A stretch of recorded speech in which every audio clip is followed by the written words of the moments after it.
আজ যখন ইসরায়েল ইরানের মধ্যে উত্তেজনা চরম, আয়াতুল্লাহ খামেনি আবারও প্রমাণ করেছেন তিনি কেবল একজন ধর্মীয় নেতা নন, বরং একজন দূরদর্শী কূটনীতিক, এক সাহসী রাষ্ট্রনায়ক। গত 18 জুন তিনি জাতির উদ্দেশ্যে ভাষণে বলেছেন, আমার বয়স হয়েছে, আমার শরীরের মূল্য নেই। এই যুদ্ধে আমি শুধু চেয়ারে বসে বসে দেখছি। ইসরায়েল যদি মনে করে আমাকে হত্যা করলে তারা বিজয়ী, এটা তাদের ভুল। এই যুদ্ধ পরিচালনা করছেন ইরানের যুবকরা এবং তারা অপরাজিত থাকবে। আমাকে হত্যা করলেও ইরানের ক্ষতি হবে না।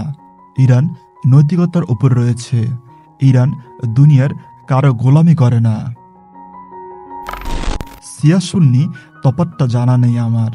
আকীদাগতভাবে আমাদের মধ্যে কিছুটা ভিন্নতা রয়েছে, কিন্তু সবশেষে আমরা সবাই মুসলমান। আল্লাহ এক এবং হযরত মুহাম্মদ সাল্লাল্লাহু আলাইহি সাল্লাম আমাদের রাসূল। নিপীড়িত ও নির্যাতিত ফিলিস্তিন জনগণের হয়ে প্রতিশোধ নেওয়ার সাহস দেখানো এবং লড়াই করেছেন একমাত্র আয়াতুল্লাহ খামেনির দেশ ইরানই। অন্ততপক্ষে যারা মুসলিম নামধারী আমেরিকার ও ইহুদিদের গোলামদের থেকে আপনি লাখো কোটি গুণে উত্তম। ইসলামী বিশ্বকে একসাথে এগিয়ে আসার ডাক দিয়েছেন তিনি। তিনি বিশ্বাস করেন অন্যায়ের বিরুদ্ধে নীরবতা মানে অন্যায়কে উৎসাহ দেওয়া। জেনে নেই তার শুরুর গল্প।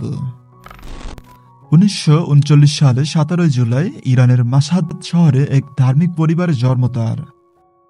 একজন আলেম পিতার ঘরে জন্ম নেওয়া এই শিশু শৈশব থেকেই ধর্ম ও ন্যায়ের বীজ বপন করে নিজের মনে। কিশোর বয়সেই প্রবেশ করেন কুম ও নাজাফের ধর্মীয় শিক্ষা কেন্দ্রে। তিনি অধ্যয়ন করেন হাদিস, ফিকহ ও ইসলামী দর্শন। তাকে দেখা যায় কিতাব হাতে গভীর মনোযোগ অধ্যয়নরত। আলেম হওয়ার পথ তার জন্য ছিল কণ্টকাঠিন্য, তবুও তিনি হেঁটেছেন সত্যের খোঁজে। 1970 দশকে তিনি শাহের স্বৈরাচার বিরোধী আন্দোলনে সক্রিয় হন। বারবার জেল, নির্যাতন, নজরদারি, তবুও দমে যাননি তিনি।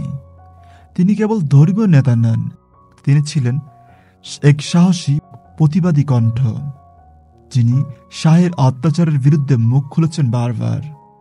1979 সালে ইমাম খোমেনির নেতৃত্বে ঘটে ইরানি বিপ্লব। খামেনি হন বিপ্লবের অন্যতম মুখ। তাকে দেখা যায় বিপ্লবী ভাষণ দিতে, মানুষের মাঝে উৎসাহ ছড়াতে। বিপ্লবের পরে তিনি ছিলেন প্রেসিডেন্ট। তারপর 1989 সালে ইমাম খোমেনির ইন্তেকালের পরে তাকে নির্বাচিত করা হয় সর্বোচ্চ নেতা হিসাবে। আজ তিনি ইরানের সর্বোচ্চ ধর্মীয় ও রাজনৈতিক কর্তৃত্ব। শিক্ষা, আত্মনির্ভরতা, ইসলামী ঐক্য এবং পাশ্চাত্যের আধিপত্যের বিরুদ্ধে দৃঢ় অবস্থান তার। তাকে দেখা যায় কালো পোশাকে ছাত্রদের সঙ্গে, সেনাদের সঙ্গে, মানুষের মধ্যে। খামেনি শুধু একজন নেতা নন, তিনি একজন দিক নির্দেশক বটে, যার চোখে মুসলিম বিশ্বের ঐক্য ও জাগরণের চূড়ান্ত লক্ষ্য। চাপা গলায় হলো সত্য কথা বলেন যারা, তাদের একজন আয়াতুল্লাহ আলী খামেনি। ইতিহাস তাকে মনে রাখবে একজন ধর্মপ্রাণ, সংগ্রামী ও দৃঢ়চেতা নেতা হিসাবে। এই ছিল আয়াতুল্লাহ আলী খামেনির জীবন বৃত্তান্ত। ভিডিওটি কেমন লাগলো তা নিচে কমেন্ট করে জানাবেন। দেখা হবে পরের কোনো নতুন ভিডিওতে। সে পর্যন্ত ভালো থাকুন, সুস্থ থাকুন। খোদা হাফেজ।